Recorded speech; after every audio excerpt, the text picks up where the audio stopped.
Et vous êtes bien sur le plateau, le superbe plateau de Tilt. On est toujours avec Régine Charvet-Pello pour la France Design Week Loire-Valais.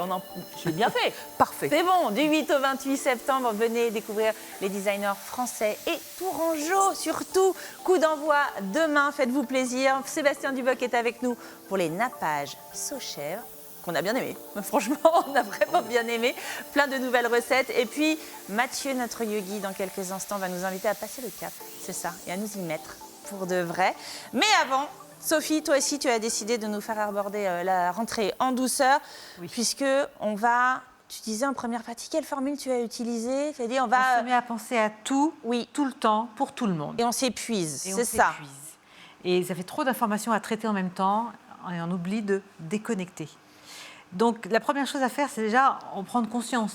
Si déjà on court dans tous les sens, alors qu'on n'est que le 7 septembre, qu'on dort mal, qu'on s'énerve vite, que l'ambiance à la maison devient électrique, stop. C'est mal parti. En octobre, vous êtes cramé. C'est ça. C'est fini. Donc déjà, s'accorder des pauses, s'autoriser à aller faire un tour dans la nature, à la guinguette, profiter de l'été indien qui arrive. Oui, il y a encore la guinguette. On peut encore en profiter jusqu'à la fin. On dit encore l'été sur le calendrier. Bon, on ne s'emballe pas. Vraiment ne pas s'emballer. Ensuite, une chose vraiment importante pour se libérer de cette charge mentale qui sinon va s'accumuler très vite, c'est de partager l'information. Pour répartir la charge mentale, que ce soit au sein du foyer ou que ce soit avec les collègues, c'est vraiment de partager l'information. Ça permet, on instaure un dialogue constructif. Alors, c'est-à-dire, prenons un exemple pour la famille, par exemple. Eh bien, proposer des outils partagés. Avoir un agenda au milieu de la cuisine ou de la pièce de vie où tout est écrit. Tous les rendez-vous sont écrits, les réunions, les programmes de tout le monde. Ce n'est pas une personne qui détient toute l'information et qu'on appelle en permanence pour savoir où est-ce qu'il faut aller, à quelle heure et avec qui. Je vois de qui tu parles. Je le vois, je suis en empathie totale. Voilà. Mais l'information, elle est disponible pour tout le monde. Et chacun, du coup, se responsabilise. Et chacun sait ce qu'il peut faire quelque chose tout seul, sans avoir à demander comment faire ou à qui le faire. Mais non, et quel formidable outil de pouvoir dire « c'était noté sur le calendrier, t'avais qu'à regarder, tant pis, maintenant tu te débrouilles ». Donc, de plus être la personne qui centralise toutes les informations. Ouais. Ça, c'est une première chose importante. Mais parfois, c'est dur aussi. On a l'impression que ça nous donne un petit pouvoir de faire de la rétention d'informations, nous. Oui, c'est dangereux. Je vous emmène en psychothérapie avec Sophie, tu vas voir. Une autre chose importante, c'est de laisser de la place aux initiatives des autres. Plutôt que de vouloir tout mener de front, tout faire soi-même, laisser les autres aussi prendre des projets à bras-le-corps et puis ne choisir que les dossiers qui sont importants pour soi. Si on a envie de gérer la rentrée, d'aller à toutes les réunions, de s'assurer que les fournitures sont bien choisies, que les enfants, on les met sur des rails, d'accord. Mais dans ce cas-là, peut-être qu'on peut laisser l'autre s'occuper des inscriptions aux activités extrascolaires, ou s'occuper des vacances, ou s'occuper d'organiser un week-end, ou s'occuper des courses pendant une semaine. Mais vraiment, voilà, répartir mieux le travail et les responsabilités, c'est comme au travail. On ne va pas passer son temps à répondre au téléphone et traiter un dossier de fond. On ne peut pas. Non, mais ça se fait bien, ça. Enfin, je ne sais pas chez vous comment ça s'organise, mais est-ce que l'autre, le papa, par exemple... Et il veut bien, enfin, comment on peut... T'as pas un petit truc pour nous aider à lui faire passer la pilule, genre, c'est toi qui le fais cette semaine. Faut s'affirmer, juste, c'est tout? Oui, alors lui demander de le faire et ne pas s'en mêler, et ne pas être sur son dos en permanence en lui demandant s'il l'a fait ou pas, et au contraire, l'encourager, être bienveillant. Et puis, quand il l'aura fait, même si le résultat est forcément différent de la façon dont on l'aurait fait... Oui, c'est moins bien, hein, c'est sûr. Ah ben on ne le dit pas, au contraire, c'est différent. Et c'est bien parce que c'est lui qui s'en est occupé. Mais tu as raison. Donc on lâche prise sur le résultat, parce que quelqu'un d'autre s'en est occupé. Et pendant qu'il s'en est occupé, moi j'ai fait autre chose pour moi, pour mon bien-être, ma sérénité, et la pression, elle va diminuer à la maison. Ça va être beaucoup plus calme. Et on va pouvoir comme ça dérouler l'année de manière beaucoup plus sereine, et puis commencer à penser aux prochains projets, comme les prochaines vacances. Ah oui, c'est ça. Les prochains week-ends entre copains, des trucs sympas. Oui, ça fait du bien. Je crois que juste pour terminer, il y avait quelque chose que tu m'avais dit quand on avait échangé au début, c'était aussi installer des rituels, en tout cas des routines. Tout à fait. Comme ça, on a moins l'impression d'improviser. Exactement, se mettre un peu en mode automatique pour tout ce qui est le quotidien. Par exemple, avoir une liste de courses. On achète toujours les mêmes produits toutes les semaines.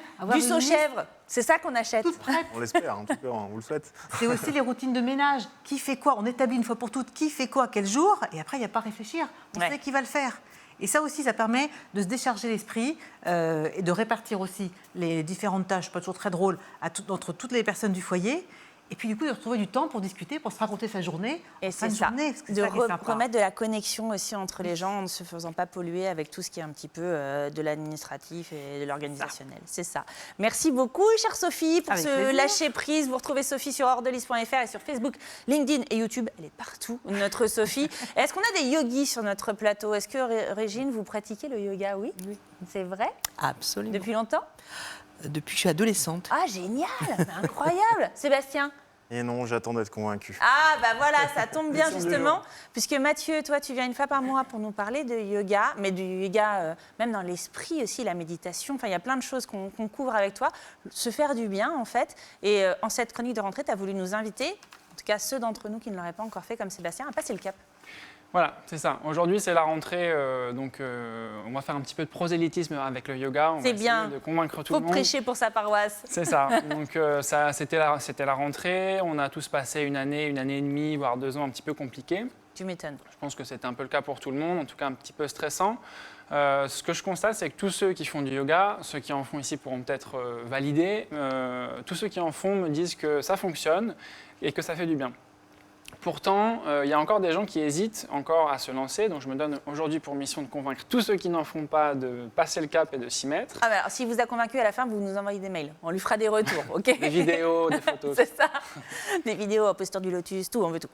Donc pour commencer, on va casser le premier argument que les non-pratiquants du yoga me disent souvent, c'est « je ne suis pas assez souple pour faire du yoga Mais bien sûr, ». Eh bien c'est c'est faux. ce que je pensais. C'est Oui. complètement faux. N'importe qui peut faire du yoga, même si on n'est pas souple. Ce n'est pas du tout un prérequis nécessaire pour pouvoir se mettre à la pratique. Donc le yoga ne consiste pas à réussir à faire des postures. En fait, il n'y a pas de notion de réussite. C'est quelque chose de progressif. C'est une pratique qui est faite pour apprendre à se détendre, pour apprendre à se reconnecter à soi, apprendre à s'écouter, se relaxer. Donc c'est un travail intérieur aussi et surtout, c'est un moment qu'on prend pour soi alors du coup, tout le monde prend soin de soi. Normalement, on prend soin de nos cheveux, on prend soin de nos dents. se lave les dents, En général, à peu près tout le monde, enfin j'espère. Du coup, ça me semble assez logique derrière de prendre aussi soin de nos émotions et de prendre soin aussi de notre santé mentale. C'est aussi quelque chose qui va Et ça, c'est avec, quelque chose normalement. pour toi que le yoga peut aider à faire? Prendre soin Complètement, de ça sert soi à ça. et de la santé mentale aussi? Complètement, Ah oui. ça sert complètement à ça. Il y a Je des confirme. outils adaptés dessus. Comment ça se fait, Régine? Qu'est-ce que vous avez senti justement une différence? Vous le voyez autour de vous aussi? Ça agit sur notre bien-être mental? Absolument. Ça met dans un état de, justement, un peu ce que vous disiez, d'acceptation, partage un peu des ennuis ou des charges. C'est ça. Je te laisse continuer, Mathieu. Complètement. Donc, comme je disais, ça s'adresse surtout à ceux qui font pas de yoga, cette chronique. Donc, on va aussi casser un autre mythe, le mythe du professeur qui met les 2 pieds derrière la tête. Donc, on va pouvoir le voir en vidéo. C'est parti.